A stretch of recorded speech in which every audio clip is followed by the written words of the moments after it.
Folks, welcome back to another Intuitive Websites Internet Marketing Podcast. I'm Glenn Thayer. Tom and I today are going to talk about screen size. Now, I know we've talked in the previous podcast about Mobilegeddon and the big scary things that Google is doing with SEO if you do not have a mobile-friendly website. But we're talking about the screen size now. Apple Watch was just released on April 21st, and now you have a screen that's like this. So, Tom, obviously web developers, the first thing you want to do is, you're designing for this desktop and this beautiful HD display and how wonderful it's going to look. But the reality is most people are looking on their cell phones. They're picking these things up saying, hey, I'm going to view a website on that. So what are we to do? Well, it's interesting because one of the most important parts of website usability these days is what is the size of the screen that the user is using to see the website. And it's something that smart developers are very much aware of this, and smart designers as well.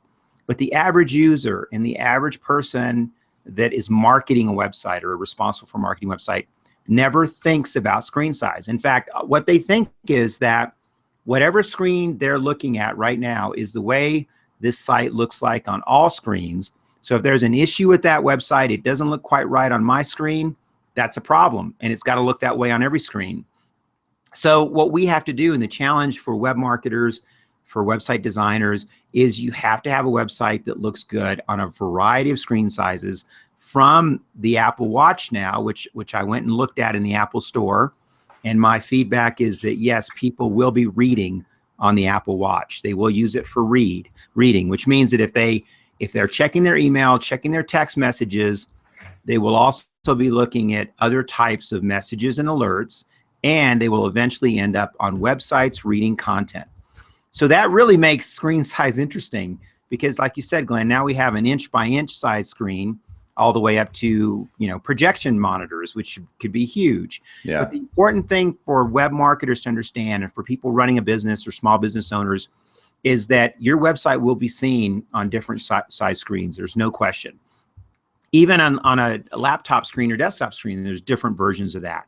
And what's important for you to understand is that your site has to be adaptable to those screen sizes, and the important content on your site has to be appropriate for those various screens.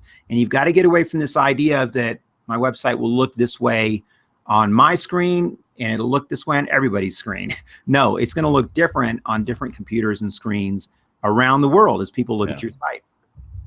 So what types of things can we do? I mean, are there resources out there to be able to find out how you need to design, what your design should be for each of the mobile devices? I know, granted, you can't do every single mobile phone that's out there, but the Samsung Galaxies, the iPhones, the Apple Watch, are there some templates available that people can look at? Well, I think that if you're a web marketer and you're leading a design and development team, I think you want to ask your designers and your developers to show you what your site will look like on different screens. And you can go look at a site when it's in production, but early on, when it's still in the design phase, you should say, hey, show me what it's going to look like on the iPhone 4, 5, and 6. Show me what it's going to look like on tablets. Show me what it'll look like on laptops, and then show me what it'll look like on a larger desktop screen. And then as you start to see the site, you'll start to notice that there has to be a simplicity in the design. If you have too many elements, if you have awkward looking elements that maybe look great on a large screen, what's going to happen when those elements collapse? You might lose an element that's key to your website. You might lose your logo, for example. Your logo may not be optimized for smaller screen sizes. And so as the site scrunches down, what are you going to do with the logo?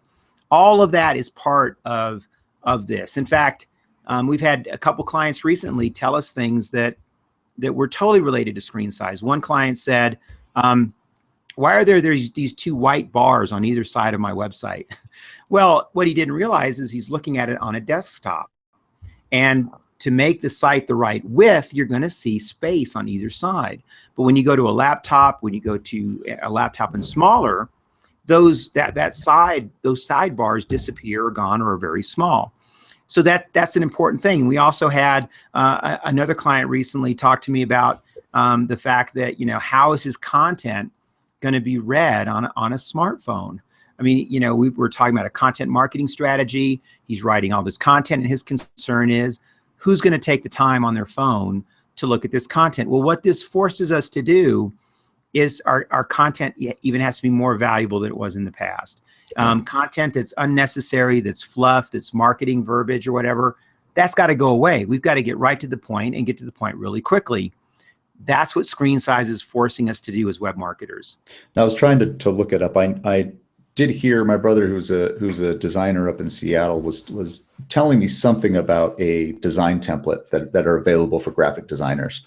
And I'm sure most designers, if you have them in-house or you're going to outsource them, they're probably members of the AIGA, which is the Graphic Design Society.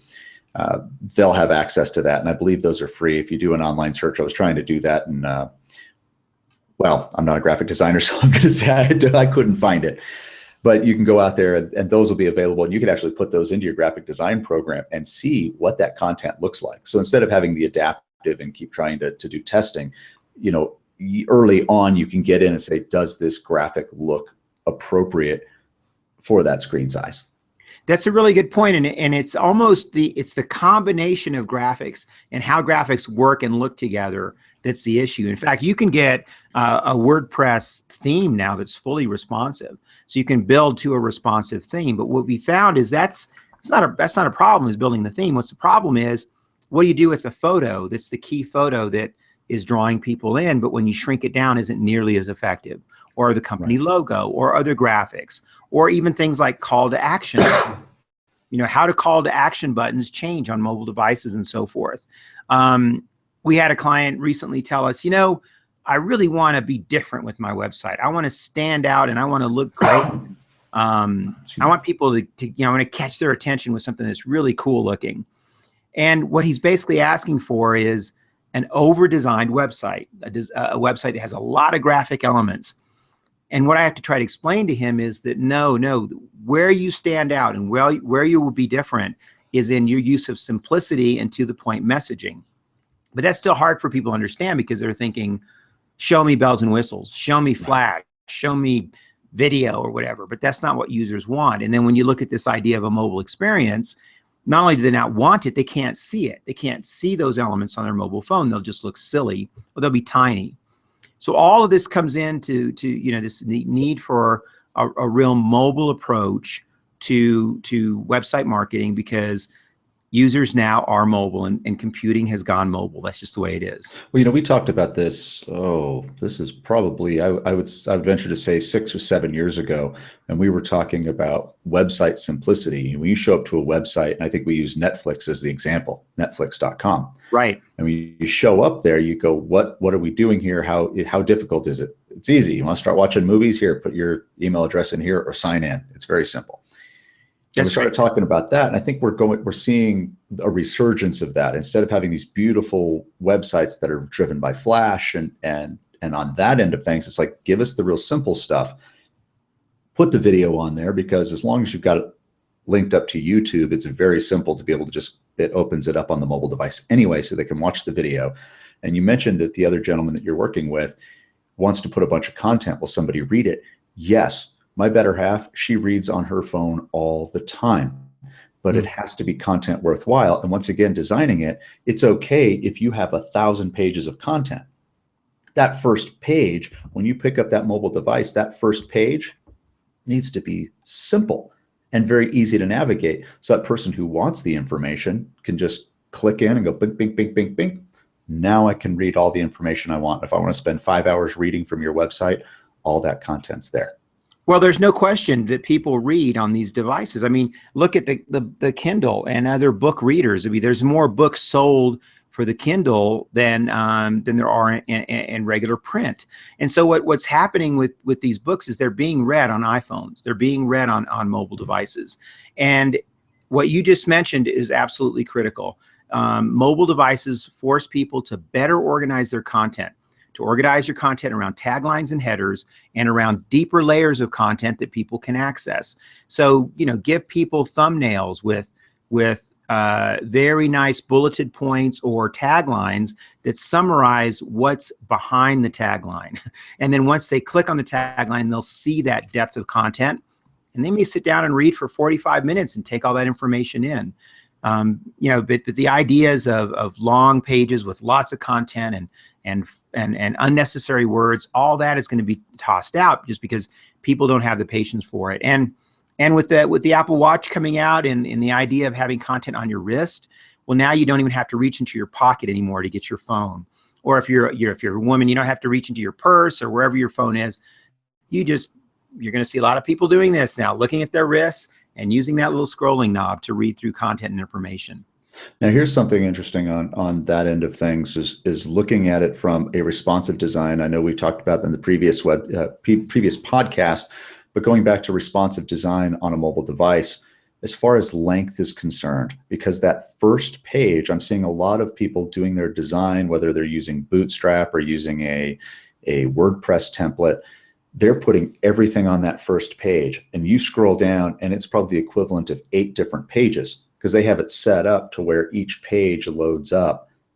You know what I'm talking about when it's just right. One really, really long web page, instead of it being broken up. Here's the main page. Here's some of the things that were going on. Your responsive design isn't all of your content. It's just your first page, so you can go deeper.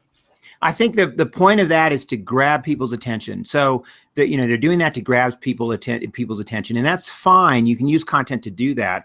What we have found in mobile sites and in website usability is that navigation menus will do the same thing, especially for a lot of B2B companies where they're either selling a product or they have a kind of a mundane product that's only sold in a niche marketplace. Navigation menus can do a great job of that because that's ultimately the overview of your site, whether it's mobile or on a desktop. So take a look at how your navigation menus appear. Even the way that you title your menu, make sure that when your menu collapses on a mobile device that it says menu, that it doesn't have some other fancy word like items or something like that. It has to have menu there. And we've seen a few that can confuse people, but if it says menu, when they click on that, the menu will expand, and then that's a key part of your conversion point and of drawing people in. Now, what about the pancake? Now, what about the pancake? Or the collapsible menus? The pancake where you click, so as it goes down, so as you're, obviously as you're taking on the desktop, you can see it as you start to shrink down the size, all of those, that navigation menu just starts to go away. It shrinks and then it disappears and it's replaced with a pancake. Okay, right. Yes, that's what I was referring to, which is the menu icon. And that menu icon is something that I've had many designers. At first, I argued with a couple designers over it saying, well, how do you know what that is? If you're not used to it, how do you know that that's the navigation? And they say, it's because it's the standard and it will become more of the standard. What are your thoughts on that? Well, you have to have the word menu in there. Don't assume that it's going to be the standard yet. It's not. Just having 3 dashes or a pancake or 3 things stacked on top of one another, don't assume that people will know what that is. We strongly recommend putting the word menu next to that. And it's only a 4-letter word. I mean, it fits very nicely. And pretty much 10 out of 10 users will know, if I click on that, I'm going to see something show up. You can see the navigation. And then you can use like an accordion, where they can click. If you have to have submenus, they click on one of the menu and then other menus pop up. That's a great way to pull people in. And it also really, it makes the titles of your menu items, your navigation items, very, very important. For one, they have to be short because they have to be seen on a mobile device. And 2, they have to be direct to the point. People have got to know what that is. And 3, they have to be in the language of the website visitor, not the internal language of the company. So mobile really forces more simplicity. It forces higher levels of usability because people have got to be able to use these things, and it's much more difficult on a small device. And it makes us focus on being much more direct with our content and to the point.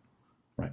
So what else do we need? What do our viewers and listeners need to do for their action items? One of the top things you have to do is go look at your screen sizes right now in Google Analytics. You can do that under the technology section in Google Analytics. You can see screen sizes, you can see browsers, computer types, and so forth. You can see mobile. and get a sense of the different types of screens that people are using to see your site. If you have an e-commerce website and you start to see that you're getting orders from mobile devices, then I would do user testing on mobile devices and have people come into your office, get them on the phone and on their phone and watch them place an order. I think that's critical to see how they bounce around and what they look for and so forth. And really come back and look at your web marketing plan and your navigation structure and ask yourself the question, does this same structure work on an iPhone? Does it work on a mobile device? And then if that matches with your data you're seeing from Google Analytics, you're gonna have to make some changes and update your site. But the most important thing I want people to get out of this podcast by far is that screen size is important. In this case, size really does matter from small to large. And what you want to do is realize that just because you use a certain size doesn't mean the entire world uses that screen size as well. There's a lot of variety there, and your website has to be ready for it. Wonderful. Thank you so much, Tom. And ladies and gentlemen, thanks again for joining us for the Intuitive Websites Internet Marketing Podcast. I'm Glenn Thayer. And always remember, if there is something that you would like us to cover in a future podcast, make sure you send us an email at info@intuitivewebsites.com. Thanks for joining us.